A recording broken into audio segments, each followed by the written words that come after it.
Hi, welcome to 1,000 Hours in Scripture. My name is Dana, and this is day 21.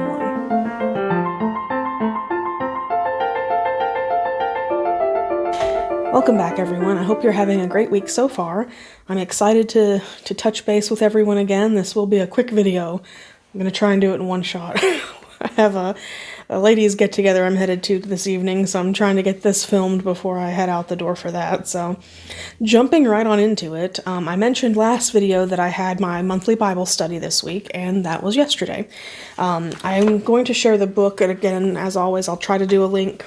We get no monetary compensation from that, just sharing, so you know. But we're going through this book right here by Sarah Iville. I hope I pronounced her name correctly. Proverbs, and you can kind of see the subtitle there, The Lord Gives Wisdom.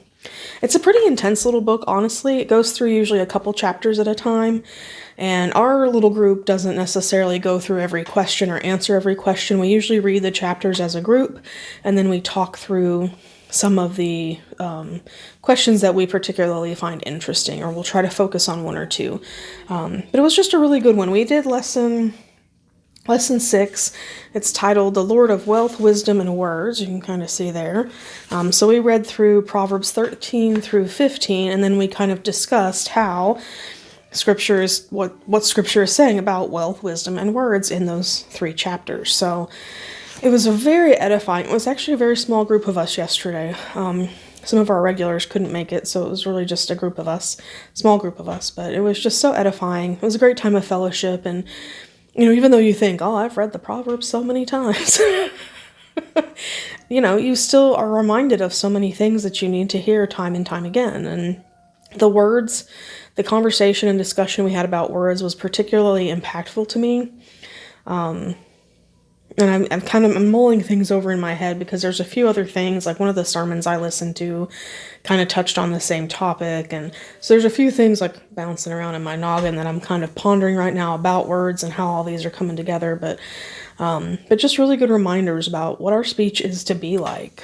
You know, we also looked at New Testament scriptures from Ephesians. We talked about putting off certain things like clamor, bitterness, malice, those things, hatred. And then putting on what you do need, the armor of God. So very, very edifying. Got a lot to think about, and maybe I'll share some of those thoughts once I get them settled in my brain. But for now, it was a great reminder to, you know, have soft speech, you know. And I actually I shared a video, maybe it was last video, a video or two ago, I shared how in my Spurgeon devotional, he said the best response to a hateful word or a hurtful word is prayer. That came right back to me. I was like, oh, that's appropriate to be all reading in the same week. You're right. Like, our words should be measured, and we should be praying before responding to anything. So anyway, I'm rambling, but it was just a really good study. Very much enjoyed it. And if you guys are interested in a book on this study, it's very good. I thoroughly like it. It's always very hard to go out to this Bible study, not because I don't enjoy it. Like, the company is fantastic and it's always edifying, but it's a longer one. Like, I think we usually get together for fellowship about 6:30 or so, and then we start the study at 7, and like yesterday I was there till almost 9:30. It was after 9:30 actually, so it's a little bit of a long evening, but it's only once a month. But even so, it can be hard to get the gumption to go sometimes. So I think our leader of the study knew that I was at high risk of ditching this week.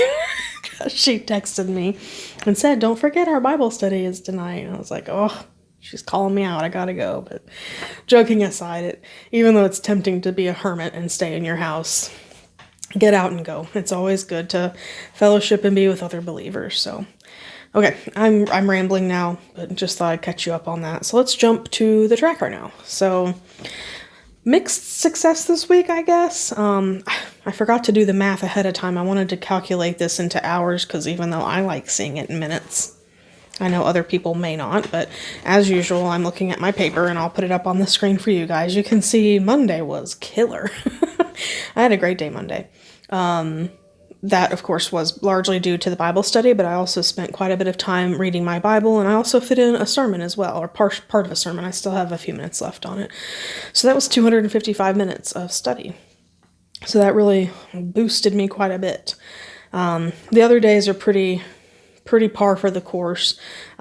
Sunday was actually a little bit lower than normal, and you'll probably notice that. We did corporate worship, and I'll be honest, guys, I did not read my Bible Sunday.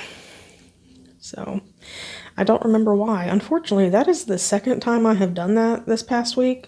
I have caught up immediately the next day because I really do not want to get behind in doing that. So, I forget what happened Sunday. I don't know why we did that, but anyway, so that's why Sunday was low.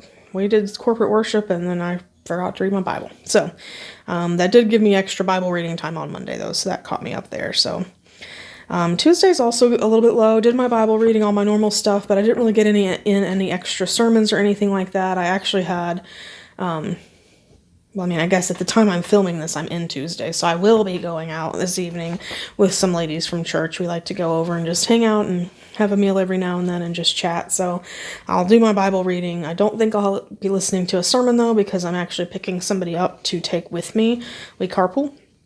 So probably just my Bible reading and then prayer when I get home today. So it'll probably be a little bit of a low Tuesday when I get that all said and done, I suppose. So, okay, guys. Like I said, short and sweet. So I'm going to go ahead and run, and I think that's everything I had today. So, all right. Thank you guys for joining me, and remember, in everything you do, do it all to the glory of God. See you next time.